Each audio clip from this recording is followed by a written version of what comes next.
The train left London at 2:17 a.m. No announcements, no passengers listed on the manifest, no public schedule. The night line to Glasgow was a ghost service, one of the quiet routes, reserved for government, transport or data, shipments that didn't officially exist, or so Alex Rayner thought. He hadn't expected to wake up that night. He and Leah had argued earlier at another fight about her long hours, the secrecy around her new job, the strange encrypted messages that sometimes appeared on her phone at 3 a.m. She'd brushed them off, said it was classified logistics work for her department. He'd gone to sleep, angry.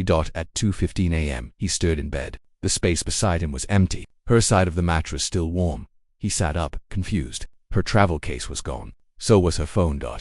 At first he thought she'd just gone for a walk, but then he noticed the open wardrobe, the missing jacket, and on the dresser, the faint blue light of her wristband blinking.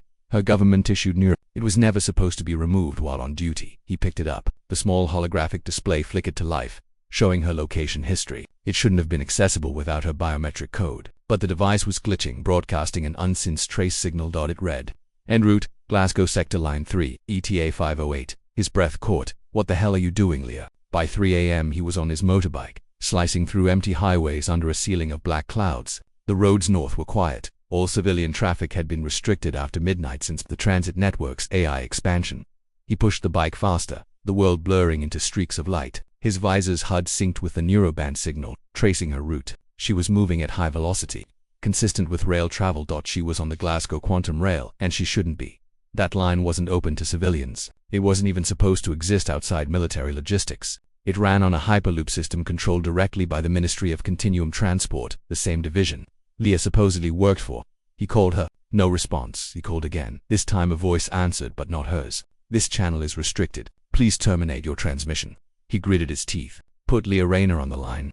There is no Leah Rayner listed in this transport manifest. Static. Then silence. By 3:45 a.m. He reached Kilburn Station, one of the automated hubs along the route. The gates were sealed, guarded by 2 Sentinel drones. They scanned him immediately. Civilian access prohibited. He held up his ID, private security contract, Tier 7 override. The drones hesitated, syncing with the database. The override was a bluff, a code he'd stolen years ago during a job at Helios Data Systems. But it still worked. The gate unlocked. Inside the station was cold and silent, lit by dim maintenance lights. The main rail tube shimmered faintly, a transparent cylinder filled with magnetic plasma, stretching into infinity. The train passed overhead with a deep hum, a streak of silver and light. He caught a glimpse through the transparent carriage, rows of passengers, or what looked like passengers, sitting unnaturally still.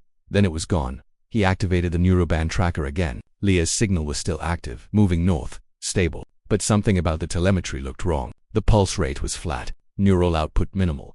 It looked less like a living passenger signal and more like data. He exhaled shakily. Leah, what the hell did they do to you? The maintenance terminal still worked. B accessed the system, bypassing layers of military encryption. The file directory was buried under innocuous labels, like logistics manifest and cargo inventory. He found a folder labeled Continuum Passenger Reconstruction Phase. 3 inside were hundreds of files. Each one bore a name and a location, and every one ended the same way. Status, transfer and progress. Then he saw hers. Rayner, Leah, a birth ID, 25 LDN 943. Project, Phase 3, Conscious Relay. Physical status, archived neural pattern, in transit destination, Glasgow Sector Core. He stared at the words until they blurred. Physical status. Archived. Archived didn't mean detained. It didn't mean relocated. It meant digitally converted. They'd uploaded her. He felt sick. Everything she'd said suddenly made sense. The secrecy, the long hours, the missing nights. She'd been helping them perfect the continuum, upload a transport system that didn't move by only minds. Instead of traveling through space, travelers were scanned, deconstructed at the atomic level, transmitted as data through the hyperloop quantum field, and reconstructed at their destination. It was supposed to be the future of travel, instantaneous, efficient, clean. But Leia had always been wary. They're using human minds as data templates, she'd told him once late at night. Not just copying us, replacing us. He hadn't believed her. Now he did, and she was halfway gone. He scanned the system logs again. There was one more entry, a live data stream labeled Active Rebuild Unit, LRA09. The coordinates pointed to a relay station between London and Glasgow. If he could reach it before the signal completed, he might be able to interrupt the reconstruction. He uploaded a transit override code, forcing open a service pod. It was meant for maintenance drones, not humans, but he didn't care. He strapped in. Destination Relay 9, he said. The pod shot forward, sucked into the hyperloop for 3 minutes. He couldn't move, the acceleration so intense it flattened his heartbeat into static. Outside, the world dissolved into streaks of blue and gold. When the pod decelerated, he found himself in a hollow cylinder filled with humming servers. The air smelled like ozone and heat. At the center stood a glass chamber. Inside a body. Leah orb, something that looked like her, suspended in a field of light.